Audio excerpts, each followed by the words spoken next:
என்ன பாரதி முடிவு பண்ணிருக்க? மனோ இங்க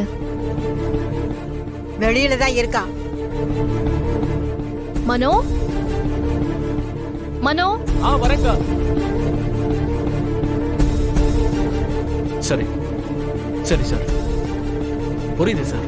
கொஞ்சம் டைம் கொடுங்க, நான் ஈவினிங் கால் பண்றேன். நம்ம கிருஷ்ணன் சார் தான் பேசினாரு. பல்லவி ஹோட்டல் ஓனரு ரொம்ப நல்ல மனுஷனா, அவங்க குடும்பமும் ரொம்ப நல்ல குடும்பம்னு சொல்றாங்க.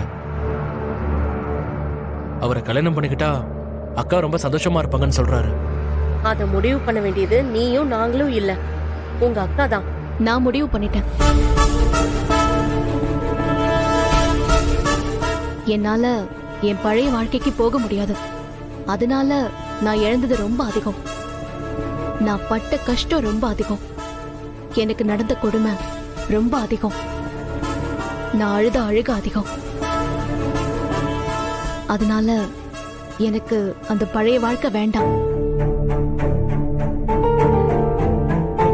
அதுக்காக இன்னொருத்தரை கல்யாணம் பண்ணிக்கிட்டு புதுசா ஒரு வாழ்க்கையை வாழ போறேன்னு நினைக்காதீங்க. எனக்கு அதுவும் வேண்டாம்.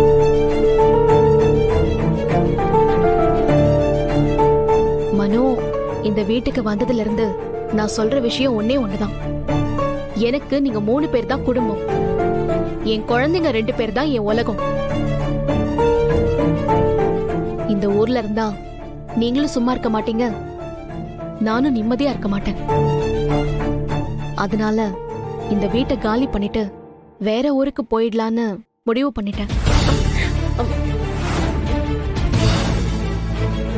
போதும், இதுக்கு மேல ஒண்ணு ஆக போறதில்ல. எதுக்கு பயந்து வீட்டை கொடுத்தன கதையா என்ன இது? பாரதி, ஊரை விட்டு போனா எல்லாம் சரியாயிடுமா?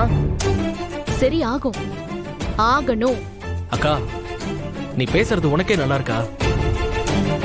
ஒருத்தர் உன்னை பொண்ணு கேட்டு வந்தாரு. அவரை பிடிச்சிருக்கு பிடிக்கலன்னு சொல்ல வேண்டியது உன் விருப்பம். அதுக்காக ஊரு காலி பண்ணிட்டு போறேன்னு சொல்றதுல என்னக்கா நியாயம்? என்கிட்ட எந்த கேள்வியும் கேட்காத மனோ, இது என் முடிவு. நான் குழந்தைங்களை கூட்டிட்டு கிளம்பணும்னு முடிவு பண்ணிட்டேன். எனக்கு அம்மாவா, பாட்டியா, தம்பியா, நீங்க 3 பேரும் இருக்கணும்னு யோசிச்சீங்கன்னா நீங்களும் என் கூட வாங்க. இல்லையா உங்க விருப்பம்.